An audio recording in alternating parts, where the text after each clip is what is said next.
I'm going to attempt to automate almost $10,000 a month in the day trading space, and I'm going to show you exactly how I'm going to do it. Now, focus in on the keywords there. I said attempt. I may fail, but I'm going to be insanely transparent with you guys. I'm going to show you exactly how I came up with these three strategies that I'm going to run. I'm going to show you and tell you how I cross tested them, back tested them, and did everything to fully optimize this. And let's talk about the curve fitting thing that has been coming up in a lot of my videos and the comments.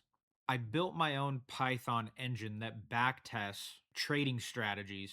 And when I built the engine, the most important thing I did was actually completely prevent curve fitting. So, curve fitting, for the most part, if you don't know what it is when you fine tune a strategy so hard to pass data that that engine actually memorizes it. And instead of learning the actual pattern of what's going on, it just hangs on and grasps onto that to keep giving you the results you want to see. And then you take it live and it fails because you curve fit to those numbers. So here's how I prevented it. The data set that I run is almost 13 months. It's 12.7 months of level 2 tick data directly from CME. I broke all of that down, put it into the optimizer, and I only give it a 70-30 split. 70% is in scope, so it finds the best parameters in the first 70% that it can see, and then it's tested against 30% out of scope to see if it holds up. That way, it's data it's never seen before. That way, it can't start to figure out a pattern, grab onto it. It has to confirm it with out of scope testing. I've also had people say, well, 70-30 isn't a good split. So let me break that down too. This exact same walk forward methodology is used by institutions and quant funds managing billions of dollars. If it's good enough for them managing books of billions of dollars, it's certainly good enough for people commenting on YouTube videos that it's not good enough. Now, I do want to start off with a little bit of credibility post here. I don't want you guys to think I'm just some random guy. If you're just seeing my channel for the first time, some random guy who decided he was going to make day trading content and I just had a couple good wins and here we go. So, this is my Apex account. I have 20 funded Apex accounts. These are all active, ready to go, 20 of 20. I always run evaluations because I'm always testing strategies. So, I have 16 active evals. I have 20 active funded accounts.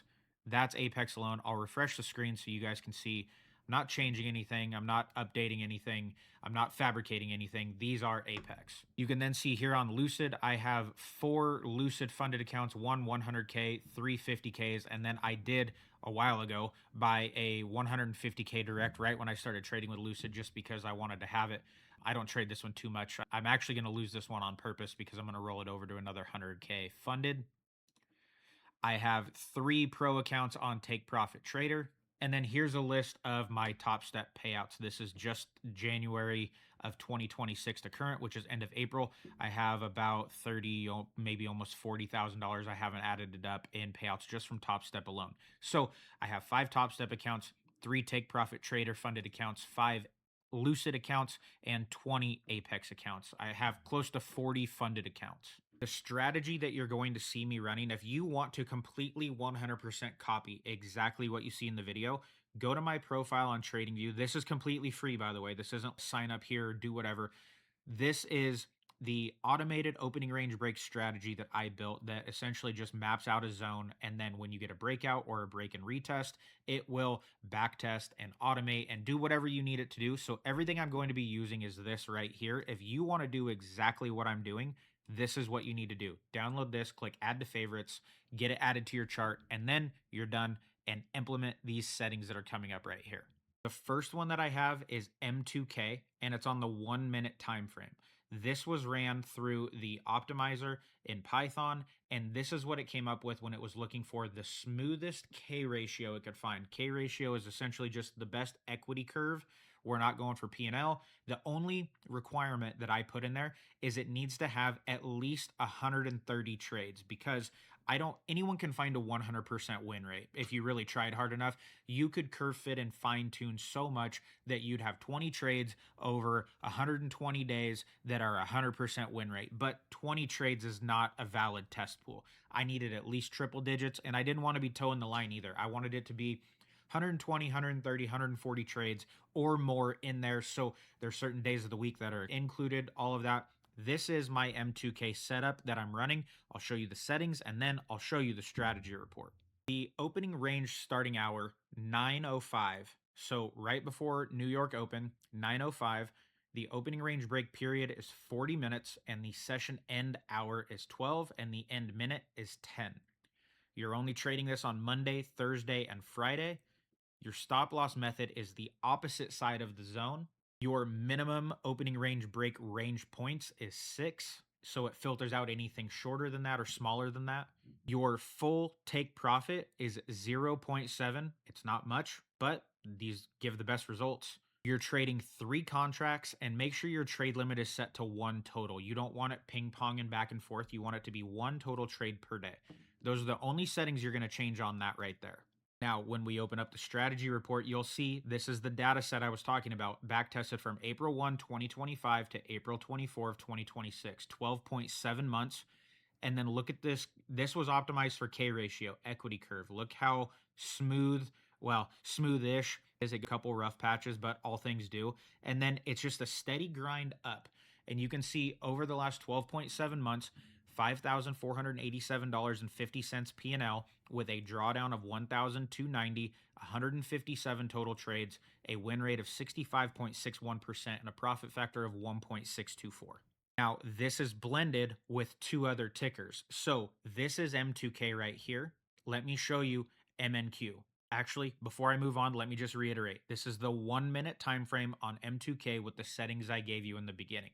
5,487 P&L with a drawdown of 1,290, only trading certain few days a week. Now let's move on to MNQ. Okay, the MNQ is an overnight London session. 3:20 is your start time. The opening range period is 100 minutes and it stretches to take the volume from the New York session, but it doesn't let it long. So you exit at 10:10 is your session end hour. And this is trading Monday, Tuesday, Friday. Your stop loss method is the opposite side of the zone, all dictated here by the strategy. Your minimum opening range points is 37. So again, filtering out any range that's smaller than 37 points because it's found that anything smaller than that loses. Your full take profit, again, just like M2K, is 0.7. And this is only trading 1 contract. And I'm going to show you guys on a chart why these position sizes are the way they are.